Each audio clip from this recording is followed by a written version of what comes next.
शुभचिंतन आणि आशीर्वाद सोहळ्या प्रसंगी उपस्थित आपल्या विद्यालयाचे मुख्याध्यापक, सर्व शिक्षक वृंद आणि विद्यार्थी मित्रांनो, बच्चो बच्चो बच्चो 2 मिनिट लक्ष द्या फक्त. अरे विद्यार्थी मित्रांनो, इयत्ता 10वीच्या विद्यार्थ्यांना आपण निरोप समारंभ असे शब्दप्रयोग तुम्ही ऐकले, तर खऱ्या अर्थाने हा निरोप समारंभ नसून हा शुभचिंतन सोहळा आहे. कारण ते आता इयत्ता 10वीच्या परीक्षेसाठी सामोरं जात आहे आणि त्यांची आता मानसिकता तयार झाली आहे आणि आपण त्यांच्यातल्या चांगल्या गुणांचे इथे चिंतन करूया आणि सर्व गुरुवर्यांच्या वतीने, तुमच्या सर्वांच्या वतीने त्यांना परीक्षेसाठी खूप खूप आशीर्वाद देऊया. विद्यार्थी मित्रांनो, तुमचं हे जे वय आहे 13 ते 19 वयोगट हा अत्यंत चांगला काळ आहे, सुवर्ण काळ आहे. याला टीनेजर असं म्हटलं जातं.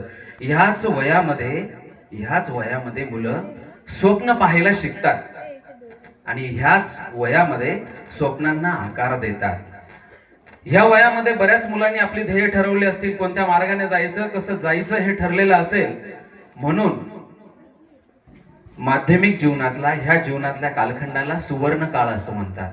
तुम्ही काहीही शिकायला घेतलं तर ते शिकू शकतात आणि कोणत्याही प्रसंगाला धीरोदात्त पद्धतीने सामोरं जाऊ शकतात. मित्र, तुम्हाला उदाहरण द्यायचं झालं तर छत्रपती शिवाजी महाराजांचं उदाहरण देऊया.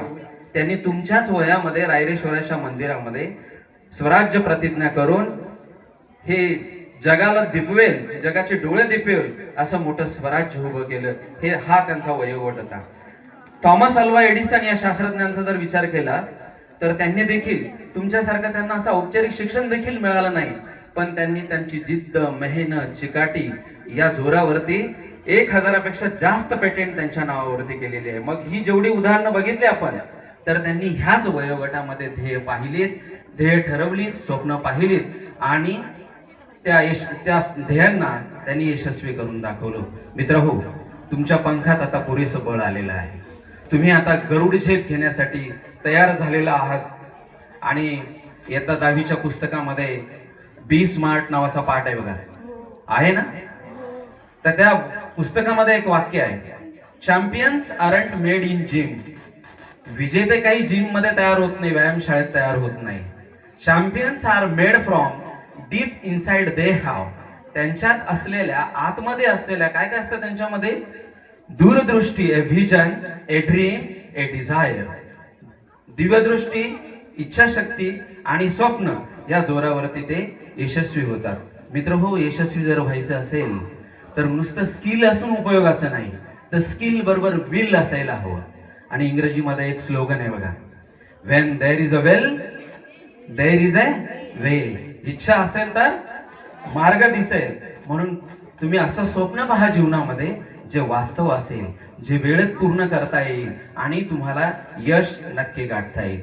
विद्यार्थी मित्रांनो, तुम्ही इथे बसलेले इयत्ता 10वीचे विद्यार्थी आहे ना, कोणाकडे भाषणांची कला आहे, कोणाकडे गायनाची कला आहे, कोणाकडे वाचनाची कला आहे, कोणाकडे प्रामाणिकपणा आहे, कोणाकडे नम्रता आहे. विद्यार्थी मित्रांनो, तुम्ही सर्व हिरे, माणिक, पाचू, रत्न अशी जडजवाई अशी रत्न आहात. आणि खरोखर तुमच्या बरोबर आमचा जो सहवास तुम्हाला मिळाला, त्यात आम्ही नक्कीच तुम्हाला घडवण्याचा फार प्रयत्न केला. अजून एक माहित असेल बघा तुम्हाला, ध्येय ठरवा आणि जीवनाची वाटचाल सुरू करा. जी माणसं पायाने चालतात ती अंतर काढतात आणि जी माणसं डोक्याने चालतात ती ध्येय गाठतात. आणि ती मुलं आहात तुम्ही, जी डोक्याने चालणार आहात, डोक्याने विचार करून चालणार आहात. विद्यार्थी मित्रांनो, तुम्ही सातत्याने परिश्रम, चिकाटी, मेहनत ठेवून आपल्या शाळेचं आणि तुमच्या आई वडिलांचं नाव रोशन करा.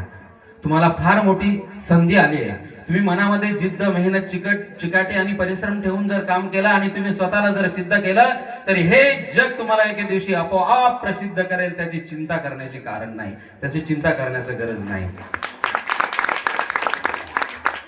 तुम्ही तुमचा विचार बदला. हिंदीमध्ये एक स्लोगन आहे बघा, नजरे बदलो नजारे बदल जाएंगे, सोच बदलो सितारे बदल जाएंगे. जीवन में असली उड्डाण अभी बाकी है, तुम्हारे इम्तिहान अभी बाकी है. अभी तो नापी है सिर्फ मुट्ठी भर जमीन, पूरा आसमान अभी बाकी है. पुरा आसमान अभी बाकी आहे. तुमच्यासाठी फार मोठी जीवनाची क्षेत्र मोकळे आहेत. तुम्हाला एक प्रेरणादायी उदाहरण शेवटचं सांगतो.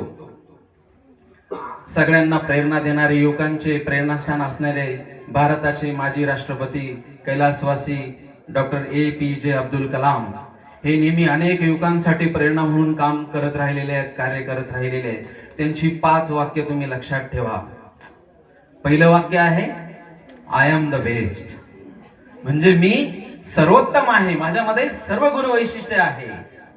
दुसरं आहे, आय कॅन डू इट, मी सर्व काही करू शकतो, मला कसलीच अडचण नाही, मी कपॅबल आहे. आणि तिसरं वाक्य जास्त सुंदर आहे, God is always with me, माझ्या बरोबर नेहमी देवाचं सानिध्य असतं, वास्तव्य असतं, म्हणून मी जे काही करेल तर माझ्या बरोबर माझा देव कायम असेल.